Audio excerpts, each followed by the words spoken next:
Bonsoir à toutes, bonsoir à tous. IDFM Radio Anguin, la radio qui fait du bien. Et ce soir, je vous propose dans cet au-delà du miroir de méditer 15 jours avec, pas avec n'importe qui, de méditer 15 jours avec une sœur, avec sœur Emmanuelle.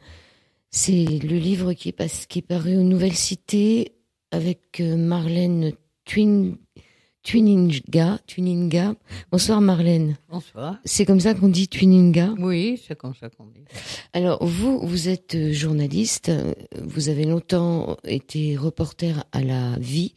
Vous êtes auteur de nombreux ouvrages, dont 2 livres d'entretien avec sœur Emmanuelle. Le premier, c'est Le paradis, c'est les autres. Et le deuxième, Jésus tel que je le connais, aux éditions Flammarion, tous les 2.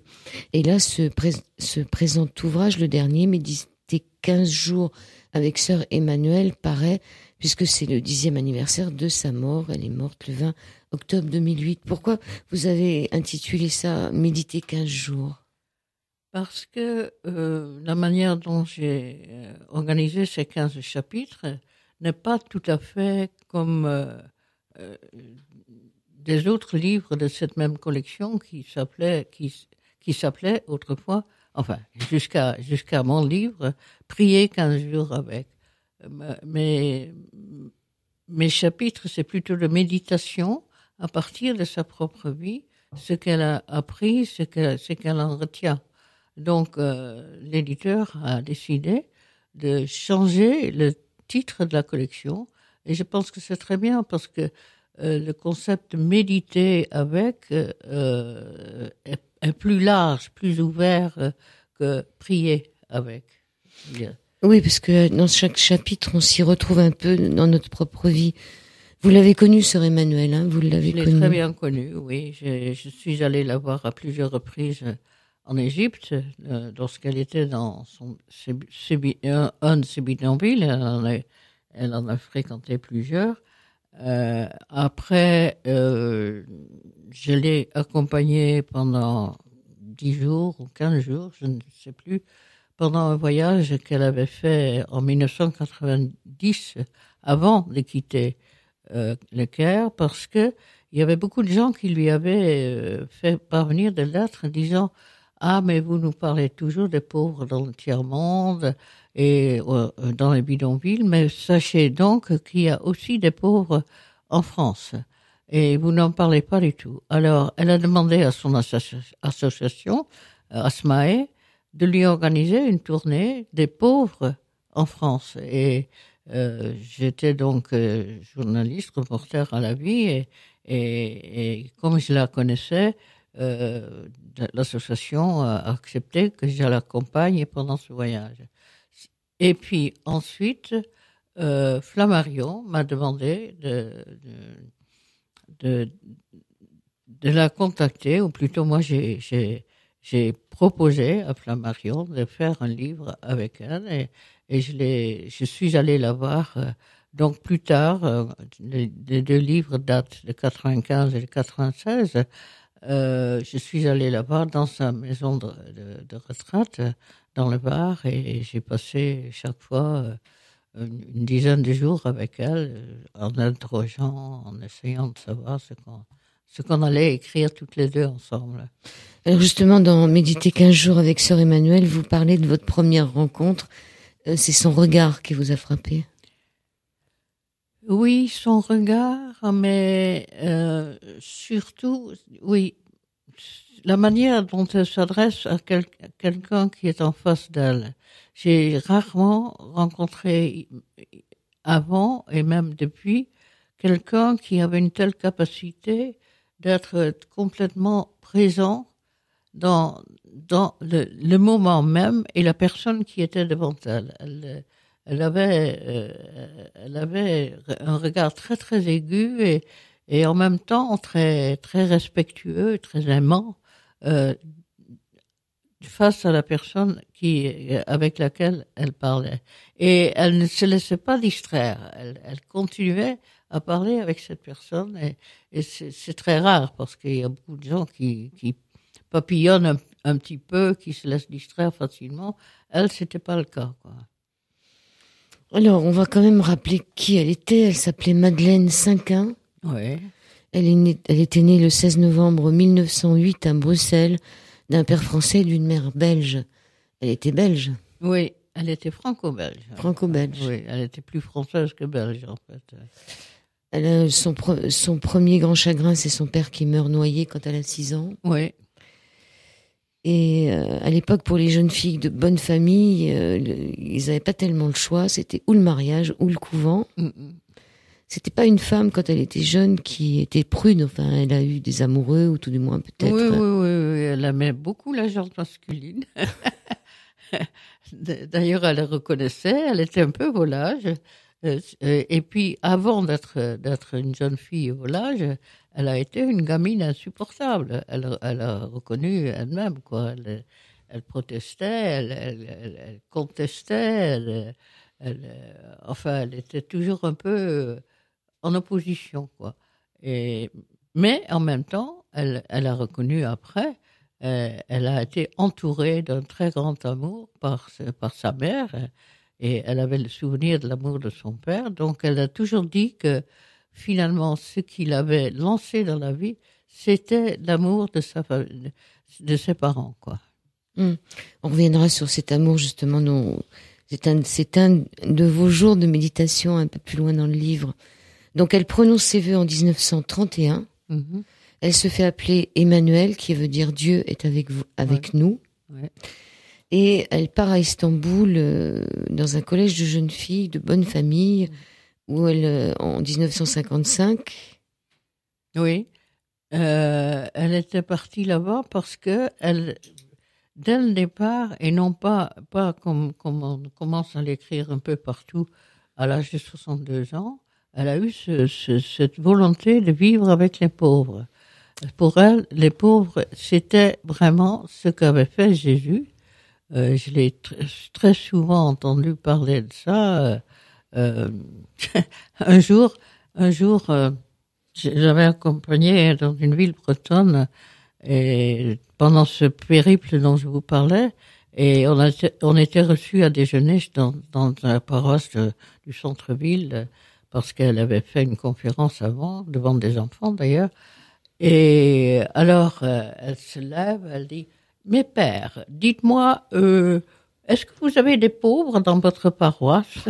Alors le père, un peu, le curé, un peu embêté, en disant: mais non, ma sœur, ici c'est le centre-ville, il n'y a pas de pauvres. Alors, qu'est-ce que vous... Les pauvres, ah oui, il a ajouté: les pauvres, c'est en périphérie de la ville. Alors, elle a répondu: eh bien, qu'est-ce que vous attendez pour aller les voir? Et les chercher. C'est ce que faisait Jésus-Christ.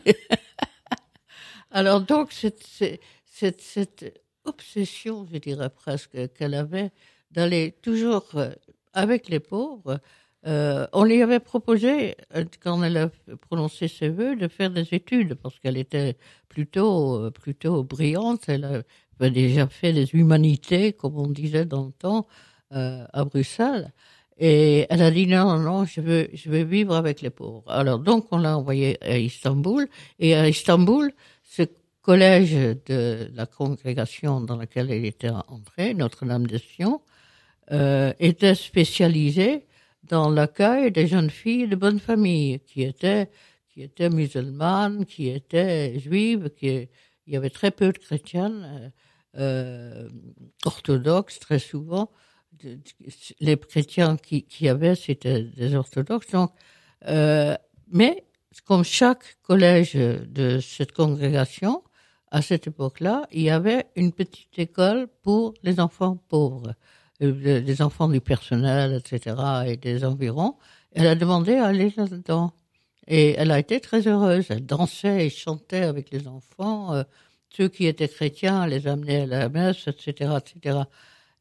Mais assez rapidement, on lui a demandé quand même de faire des études. Et elle a passé une licence de lettres à la Sorbonne en 59, en 59 par correspondance, je crois. Oui, bien sûr. Donc elle part à Istanbul, elle fait ensuite 4 années en Tunisie pour revenir en 1959 à Istanbul. Elle passe cette fameuse licence de lettres à la Sorbonne. Et ses dernières années d'enseignante, 8 ans au collège d'Alexandrie. À 62 ans, elle est mise un peu de force à la retraite. C'est parce que ça ferme, je crois, la structure ferme. Oui, c'est ça. Et donc, à 62 ans, elle va vivre les 3 plus belles années de sa vie. C'est-à-dire, elle va demander à être affectée chez les plus que pauvres. Elle avait dit, je ne veux pas aller en maison de retraite. Je vais enfin pouvoir vivre avec les pauvres, ce qu'elle avait toujours demandé. Et ça n'a été accepté que tout à fait à la fin, parce que normalement, notre notion n'était pas pour les pauvres.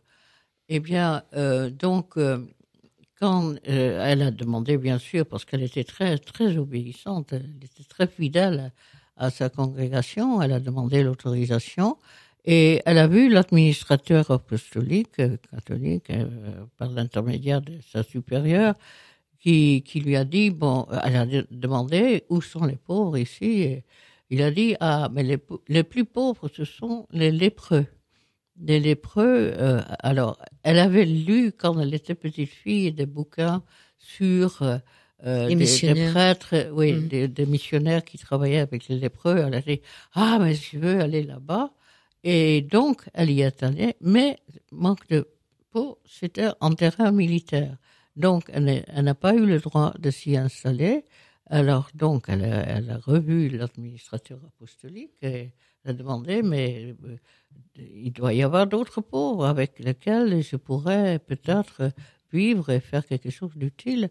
Il a dit, oui, il y a des Coptes qui viennent du sud de l'Égypte et qui vivent dans les périphéries du Caire et qui se sont spécialisés dans le ramassage des ordures. Des chiffons. En non, des ordures. Des ordures. On a dit chiffonniers, mais en fait, c'était des éboueurs, tout simplement. Parce que à cette époque, et je crois que malheureusement, ça n'a pas beaucoup changé, il n'y avait pas du tout de service public comme chez nous, de ramassage des poubelles. Donc, ce que faisaient ces pauvres zabalines, comme on disait, comme on dit donc chiffonniers, ils prenaient le matin à 5 heures leur carriole avec des ânes et ils faisaient je ne sais combien de kilomètres pour aller au centre-ville. Ils avaient des enfants qui restaient sur la carriole. Et eux, les adultes, montaient dans les escaliers et allaient dans les cuisines des riches bourgeois qui ne payaient pas d'ailleurs, je crois, mais ils descendaient avec de gros sacs pour les mettre sur leur chariot. Ils ramenaient ça quand c'était rempli en fin de matinée, et puis ils déversaient tout. Et puis il y avait souvent des choses à manger dedans, qu'on mangeait. Il y avait des choses à porter, des vêtements. Il y avait et puis tout ce qui n'était pas vraiment utilisable, eh bien ça s'amoncelait un peu n'importe où dans le bidonville. Et sœur Emmanuelle, quand elle a découvert ça, elle a été tout à fait choquée parce qu'elle n'avait jamais vu une pauvreté pareille, quoi. Donc, ça s'amoncelait, ça faisait des montagnes et ça sentait pas bon. Oui. Parce que c'était des ordures. Enfin, il y avait des rats, il y avait des mouches, puces, elle parle des puces aussi. Oui. Alors, elle a eu le droit d'aller vivre là-bas, à condition que en fin de semaine, elle retourne à Mataraya, où était l'appartement des religieuses de Notre-Dame de Sion. Elles étaient 2 ou 3, j'y suis allée d'ailleurs, c'était un petit appartement très sympathique, qui habitait là et qui s'occupait de l'école, du collège qui était dans le centre du Caire, quoi. Mais elle n'était pas toujours bien vue parce qu'elle n'avait pas les mœurs qu'il fallait. Elle avait des chaussures crottées, elle déversait ses tasses ses feuilles de thé par terre, comme elle le faisait dans le bidonville, quoi. Donc, ça donnait souvent des disputes, mais ça se terminait toujours bien, quoi. Alors, en 74, un certain Balzac, un jeune chiffonnier, se fait tuer, qu'elle aimait beaucoup, c'était quelqu'un de gentil. Et là, ça, c'est le déclic. Elle crée en 80 les Amis de Sœur Emmanuel, en 83 Asmae, qui est l'aide sociale et médicale à l'enfance, qui tous les deux fusionnent en 87. C'est là qu'elle se... mais surtout, elle a commencé à voyager à ce moment-là. Elle a pris son bâton de pèlerin. Pour trouver de l'argent.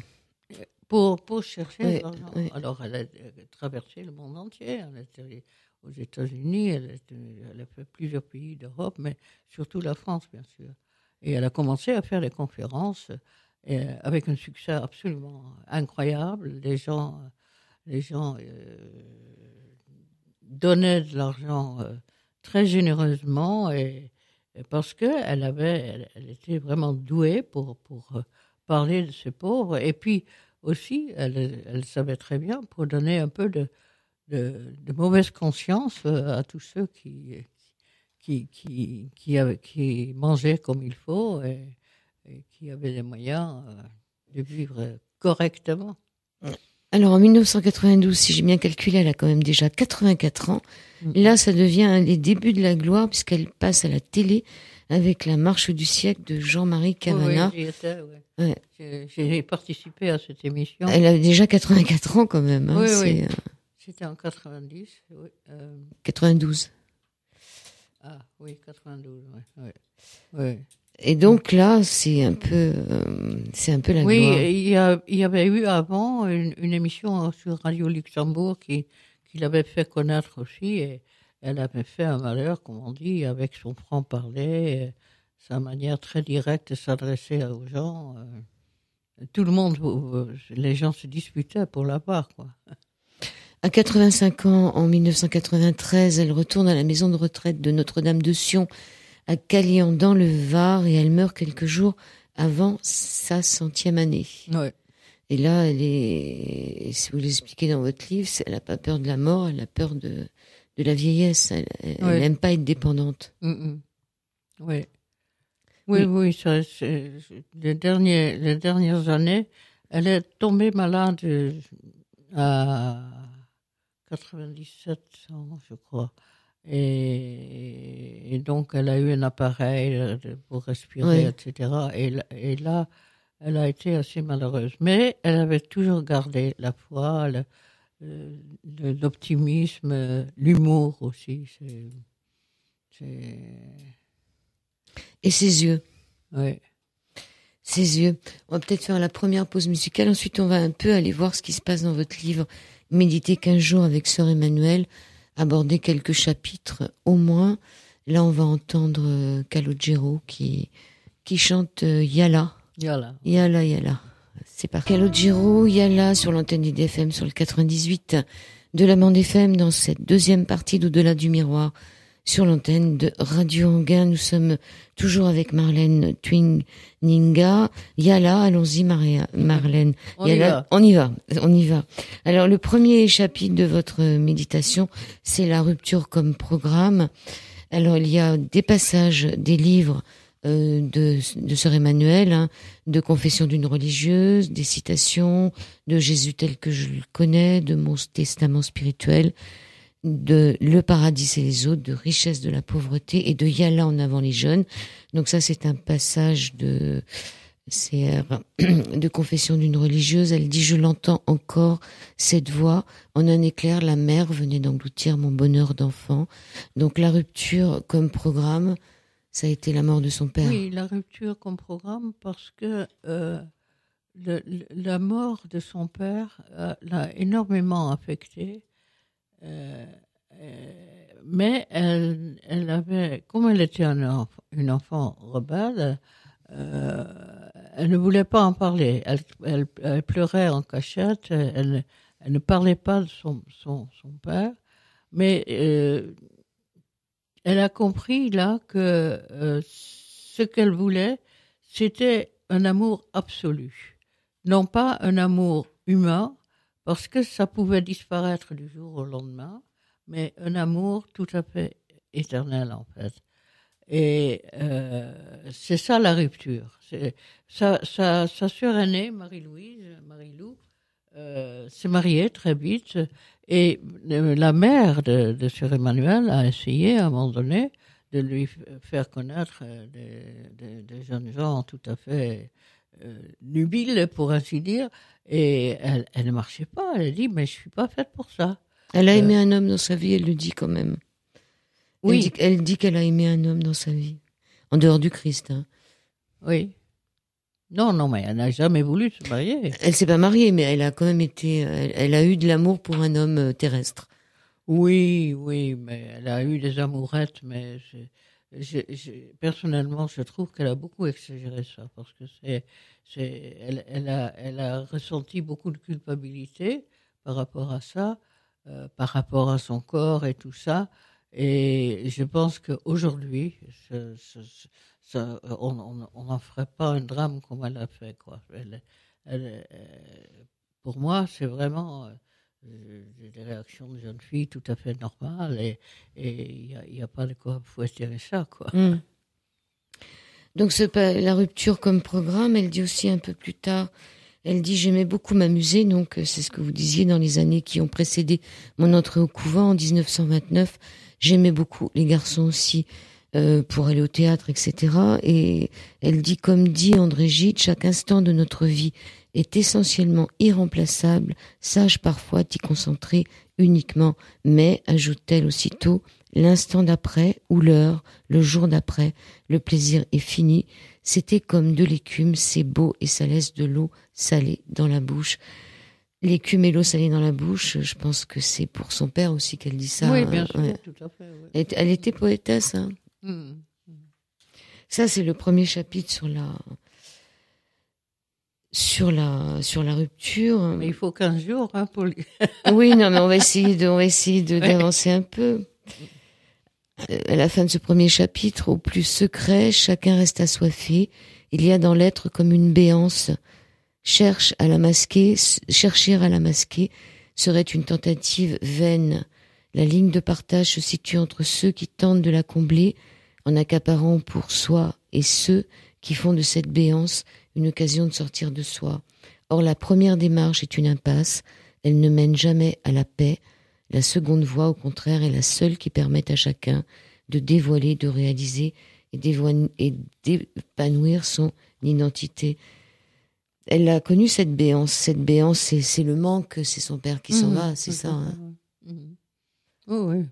Et plus tard, elle a connu une autre béance. Vous avez fait allusion à son séjour en Tunisie, qui était extrêmement difficile. Elle n'a pas du tout été appréciée. Elle n'a pas pu coller avec les jeunes filles qu'elle avait dans sa classe. Ça, vous en faites un chapitre. Elle a failli partir à ce moment-là. Elle a demandé à entrer dans une autre congrégation. Ça n'a pas marché parce que elle voulait vraiment être avec les pauvres et non pas avec des jeunes, des filles de colons, comme c'était le cas en Tunisie, qui finalement ne s'intéressaient absolument pas à ces cours, et elle a été très malheureuse là-bas. Deuxième chapitre qui s'intitule « Aimez-vous les uns les autres comme je vous ai aimé ». Là, elle rend un culte, un hommage à sa mère, à l'amour qu'elle a reçu de son père et de sa mère. Et on apprend que sa mère, quand elle a eu la typhoïde, Emmanuel, est venue la soigner à Istanbul, hein, c'est ça? Oui, tout à fait, à Istanbul. Oui. Donc, elle explique un peu plus loin aussi que c'est un peu difficile c'est pas facile d'aimer, ça c'est à la page 26. Moi je pense que là, ce qui est le plus important, c'est la rencontre qu'elle a faite avec son catéchiste. Le catéchiste qui était donc un vicaire de Saint-Paul de Vence, qui disait aux enfants, après sa communion, avant sa communion, que Dieu n'était pas du tout un Dieu punisseur et tout-puissant, mais c'est un Dieu d'amour. Et que le Christ leur demandait s'aimer les uns les autres. Et ça, c'est une image qui lui est restée. C'est, pour moi, je trouve que, elle m'en a parlé d'ailleurs, elle a dit que ça l'a beaucoup marqué, ce vicaire, dont elle n'a jamais su le nom, parce qu'à cette époque-là, on se disait Monsieur l'abbé, et elle ne savait pas comment il s'appelait, et elle lui vaut une reconnaissance éternelle, parce qu'il ne lui a pas parlé de ce Dieu vengeur qui guette les péchés, etc., pour lesquels il faut se confesser, etc. Non, c'était le Dieu de miséricorde, le Dieu d'amour. Elle écrit « J'avais commencé à sentir qu'il fallait rendre l'amour qui m'avait été donné, alors que jusqu'à là, je n'avais fait que recevoir. Mais combien le savons-nous, il n'est pas, ça c'est vous qui le dites, il n'est pas toujours facile d'aimer. Très vite s'est imposée la question, doit-on, peut-on aimer même ceux qui, comme vous le dites, ces espèces de petites collégiennes l'agaçaient et ne l'acceptaient pas. C'est-à-dire dans ce chapitre, c'est aussi aimez-vous les uns les autres, même ceux qu'on a du mal à aimer aussi. Oui. 3e chapitre, oser le risque et l'aventure. Donc là, c'est là où on apprend aussi qu'il faut rompre avec le quotidien. C'est un peu ce qu'elle a fait lorsqu'elle était enfant et qu'elle a lu ce livre, La vie des premiers missionnaires en Afrique. Après, elle a rigolé en y pensant, parce qu'elle avait une image complètement caricaturale de ces enfants, ces Noirs qui allaient être convertis et qui allaient arrêter de manger des blancs en petits morceaux, etc., parce que on leur parlait de Dieu et mais que de temps en temps, les missionnaires se faisaient tuer. Alors, c'est là où elle a dit, je veux être missionnaire et je veux être martyr. Oui, c'est ça, elle voulait être martyr. Elle a bien fait rire tout le monde. C'était son histoire d'enfant. Dans le chapitre 4, comme un oiseau qui vole enfin. Alors là, c'est un beau chapitre sur sa libération lorsqu'elle change de vêtements. Oui. Lorsqu'elle abandonne oui. Et qu'elle met sa robe sa petite robe de jeune fille mignonne. C'est une délivrance pour elle d'être dans une espèce de... Et qu'elle prononce ses vœux. De costume gris, sans aucune élégance, de ne plus avoir à plaire, quoi. C'est pour elle, c'est ne pas chercher à plaire, quoi. Elle était heureuse comme ça. Et puis elle dit ces 3 vœux, parce qu'elle a prononcé ces 3 vœux, ces 3 vœux m'ont engendré comme pour une nouvelle naissance. J'étais devenue une personne qui courait sur le chemin, légère, libérée. Les 3 vœux, donc pauvreté, point besoin d'argent pour satisfaire mes goûts de luxe, chasteté, fini la recherche constante pour attirer la jante masculine, obéissance, adieu aux caprices d'une volonté ballottée sans amarre. Est-ce qu'elle a toujours été obéissante ? Elle a toujours été obéissante ? Oui. Je pense que parfois sa rébellion a pris le dessus, mais alors elle partait, quoi. Par exemple, à Istanbul, elle avait été très très protégée et aimée par Mère Elvira, qui était la supérieure là-bas, mais qui est morte et qui a été remplacée par une femme qui ne comprenait absolument pas sur Emmanuel. Et donc, je pense qu'elle a fait sentir et elle a été déplacée, quoi. C'est pour ça qu'elle est partie à Tunis, parce qu'elle ne s'entendait pas du tout avec cette supérieure. Oui, elle a, enfin, sa dernière obéissance, c'est quand même à 85 ans, quand contre son gré, elle est revenue en France, quoi. Parce qu'elle avait acquis la nationalité égyptienne et elle voulait... à 62 ans.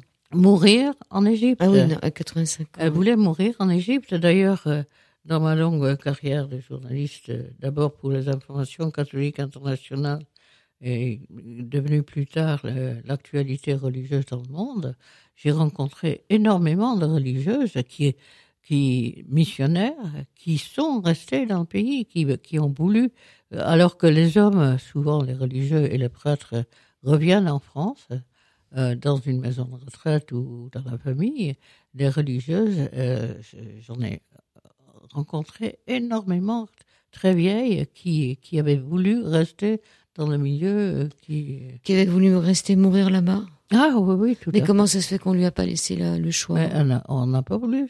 Là, elle a obéi. On lui a dit, maintenant, tu reviens en France.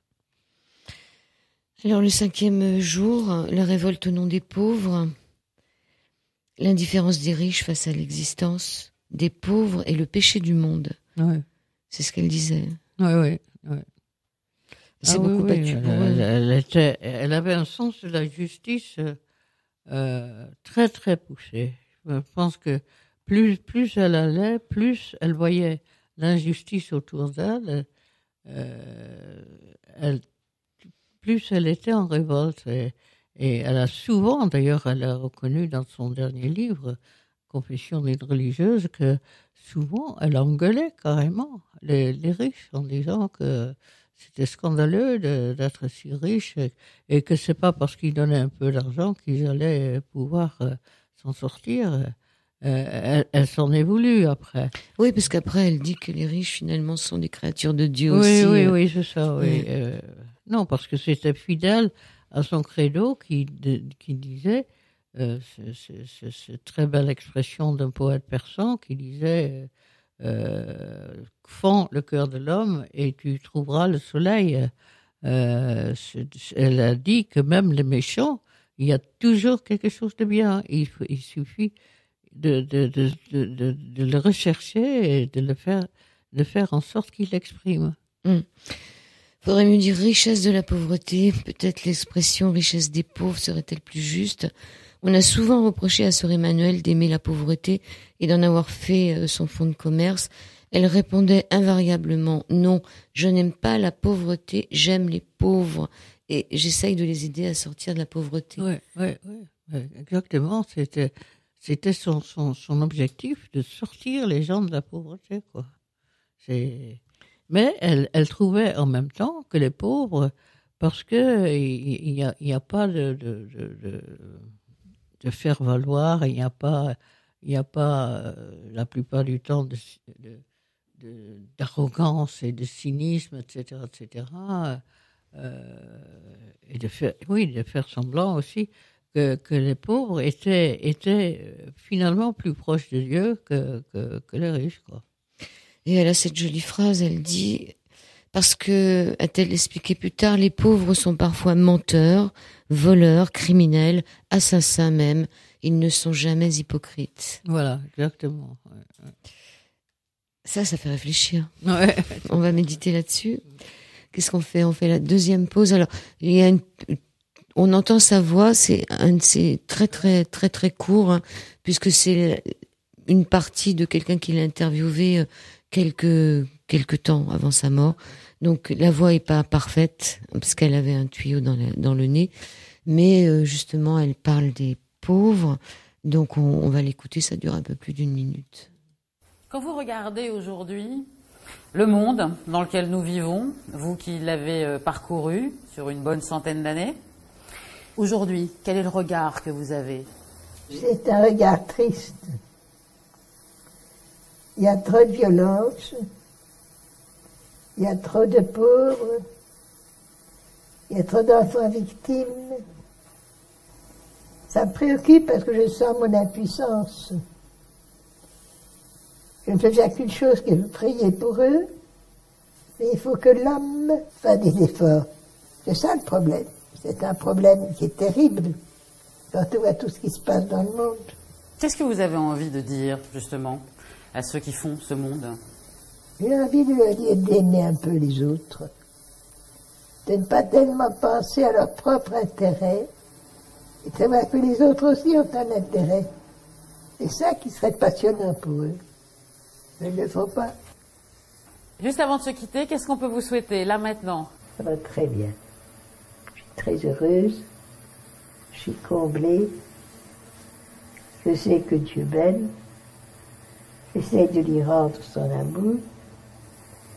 Comme Sainte Thérèse, je reçois d'une main ce qu'il me donne, et je donne de l'autre. Voilà, donc ça c'était vraiment, elle est partie en 2008, c'était en 2008, quelque temps avant son départ. On va faire la pause musicale et on va se retrouver dans quelques instants. Voilà, c'est la reprise de cet Au-delà du miroir, dernière partie. Nous parlons de Sœur Emmanuelle pour le 10e anniversaire de sa mort. Est-ce qu'on peut dire qu'elle est vraiment morte? Ça, c'est une autre histoire. Nous en parlons avec Marlène Tuninga, oui. Et on vient d'entendre une chanson qui s'appelle simplement Sœur Emmanuelle, que j'ai trouvée assez sympa. Alors là, on va passer un chapitre parce qu'on va passer directement au 7e jour avec les vertus de l'échec.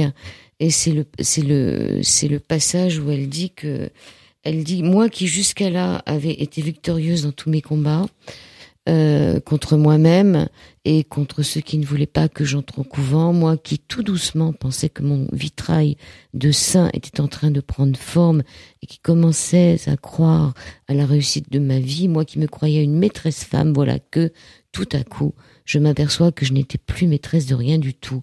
Ma personnalité avait disparu, j'étais tout simplement à bout. J'ai vécu là le désert de la solitude et ça l'a fait grandir aussi, ça. Hein. C'est Marlène, c'est quand elle s'est retrouvée en face de ses élèves qu'elle pouvait pas gérer. Moi, je pense que le plus important là-dedans, c'est son acceptation de la rupture. Je voudrais revenir là-dessus. C'était le premier chapitre. Peut-être, oui. Mais je voudrais l'évoquer à l'occasion de ce chapitre-là que vous évoquez, vous. Je pense que la grande originalité et le grand apport de Sœur Emmanuelle, ce n'est pas de s'être penchée sur les enfants, ce n'est pas, contrairement à ce que dit la chanson, il suffit d'aimer. Non, ça va beaucoup plus loin que ça. Il suffit de respecter. Et de respecter tous ceux qui ne sont pas comme vous. Sœur Emmanuelle a connu énormément de gens qu'elle n'aurait jamais connus si elle n'avait pas eu cette vie très très mouvementée qu'elle a eue et qui étaient complètement différents et tout à fait inattendus par rapport à ce qu'elle avait appris dans sa jeunesse, dont elle a dit elle-même qu'elle était très bourgeoise et très fermée.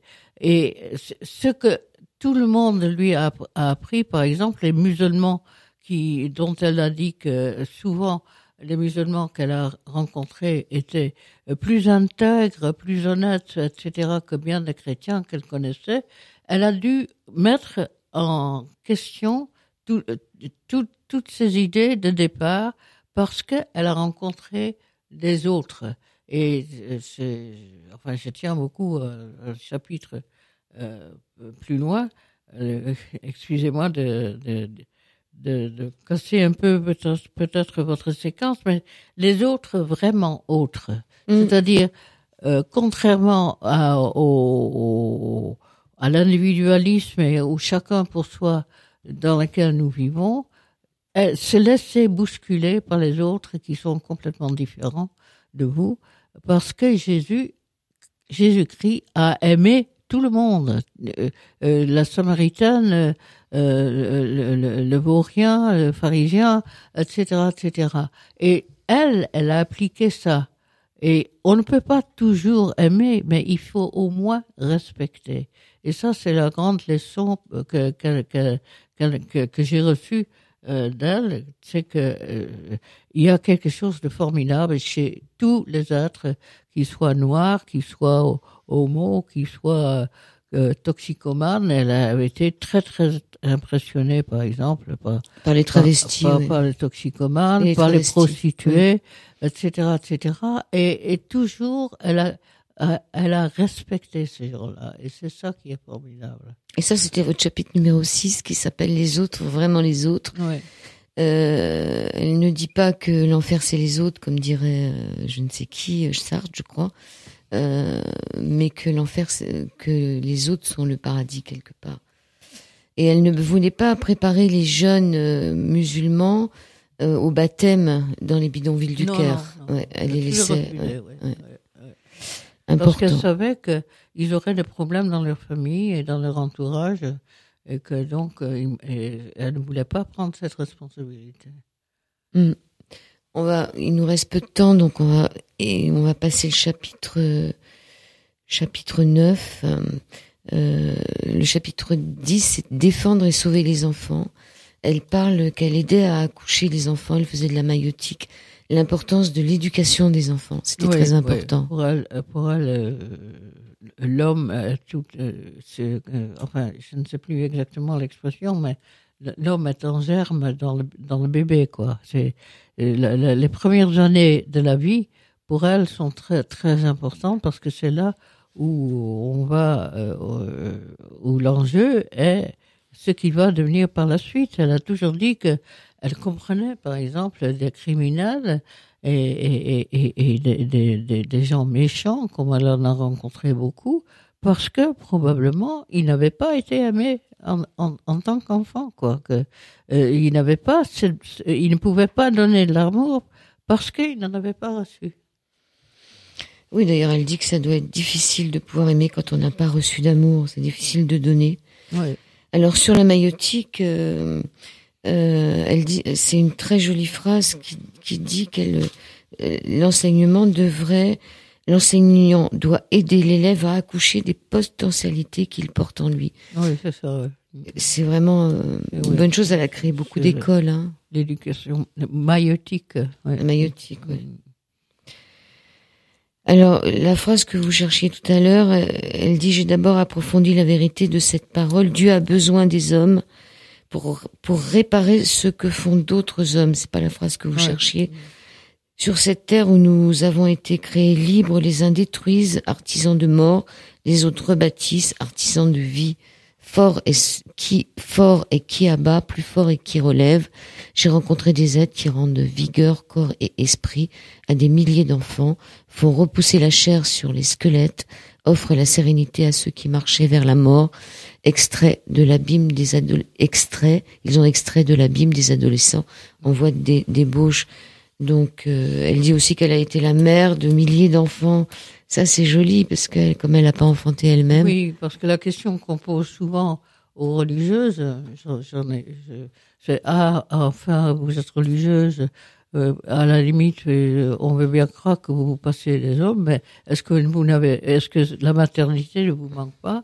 Elle a toujours répondu « Mais non, j'ai des milliers d'enfants. » Et elle a vécu ça surtout au Soudan, là où elle accueillait des enfants qui avaient fui la misère du Sud et surtout les violences du pays du Sud. Les parents leur avaient dit allez, va vers Khartoum, nous on peut plus t'occuper de toi. Et donc il y avait des hordes d'enfants qui montaient sur les trains, qui marchaient pendant des semaines pour arriver à Khartoum et il fallait trouver une solution. Ça, c'est une expérience qui l'a beaucoup marqué, ça. Avec, comme elle le dit, peut-être la prostitution, la drogue à l'arrivée, oui. Tous ces gosses qui étaient dans les rues. Oui. Alors à la question, oui, je suis féministe, elle est féministe, elle dit qu'éduquer un homme, c'est éduquer un individu, éduquer une femme, c'est éduquer un peuple. Les femmes, mêmes esclaves, ont un grand pouvoir souterrain. Oui, elle disait toujours que les femmes mènent le monde. Finalement, et elle avait une expression un peu osée. Elle disait que chaque fois qu'elle rencontrait une femme qui avait de la personnalité, qui existait vraiment, elle apprenait par la suite que c'était une femme divorcée. Donc. Et alors à la question, vous lui aviez demandé dans sa maison de retraite, est-ce que vous pensez qu'en Europe les femmes sont suffisamment libérées? Qu'est-ce qu'elle vous a répondu? Elle a dit non, certainement pas, parce que elles passent leur temps à essayer de plaire aux hommes. Sous-entendu, comme j'ai essayé de le faire moi-même, sans doute, elle ne l'a pas rajouté, mais je sais qu'elle a pensé. Et donc, les femmes dépendent des hommes, mais parce qu'elles recevaient beaucoup de lettres de femmes qui disaient que elles étaient seules et qu'elles ne pouvaient plus plaire parce qu'elles étaient trop vieilles, etc. Alors que ça la révoltait complètement en disant, mais enfin, vous existez par vous-même, vous n'avez pas forcément besoin d'un homme, quoi. Alors il y a un chapitre sur la vieillesse justement qui est intéressant parce que vieille et parce que religieuse, finalement ça l'a bien arrangé. Tout ce que j'ai pu le faire parce que je suis religieuse.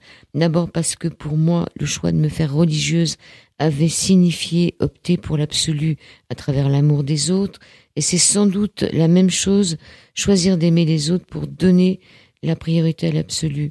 Et surtout elle dit qu'il y a des bienfaits à être vieille. Oui, oui. Et le rapport avec les hommes est plus le même. Oui, oui. Par exemple, elle m'avait raconté que dès le départ, dans le bidonville, elle avait 62 ans. Ça se voyait quand même qu'elle avait un certain âge. Et elle pouvait aller dans le boui-boui où les hommes se saoulaient avec du Coca-Cola, avec de l'essence de bagnole. Enfin, c'est un truc absolument infâme. Ce qui a expliqué d'ailleurs la mort de Balzac, parce qu'ils étaient très souvent sous. Et elle pouvait aller dans ces tripots et ramener les hommes à la maison. À la maison, chez leurs femmes, si c'était nécessaire. Et jamais une femme du bidonville n'aurait pu faire ça, quoi. Parce que... Surtout une jeune femme. Ouais. Alors, dernier chapitre, 15e jour, je voulais être une sainte. Est-ce qu'elle sera sanctifiée un jour, Marlène Tuninga? Je ne pense pas, non, parce que... Elle n'a pas fait de miracle, vous dites. Ouais. Tout à l'heure, il y avait la chanson elle, etc. Moi, quand j'entends elle et Emmanuel, j'entends Sœur Emmanuel, rebelle et fidèle. Elle était trop rebelle.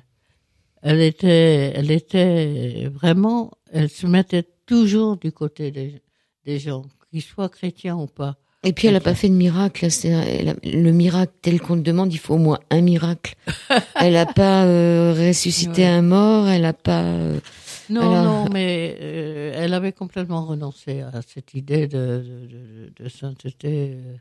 Moi, je pense d'ailleurs que l'Église telle qu'elle est n'est pas capable de reconnaître cet apport énorme.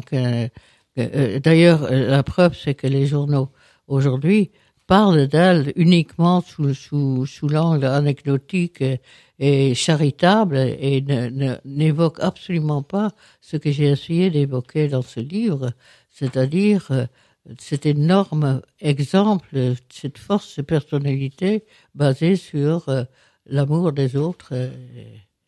Et voilà. Je vous remercie, Marlène Tuninga. Méditez 15 jours avec Sœur Emmanuel aux Nouvelles Cités. En une petite minute, il y a un spectacle qui va repasser, que vous avez vu, qui va passer le 5 novembre, alors, je crois. C'est une comédienne qui a un certain âge et qui ressemble un peu à Sœur Emmanuel, qui donne donc un peu à partir de sa vie tout ce que j'ai pu raconter au petit théâtre de Saint-Martin à Paris le 5 novembre à 20h30. D'accord, pour ceux qui ont envie de le voir. Je vous remercie beaucoup. Merci beaucoup, Marlène. Pas de quoi. Merci. C'est un plaisir. Merci.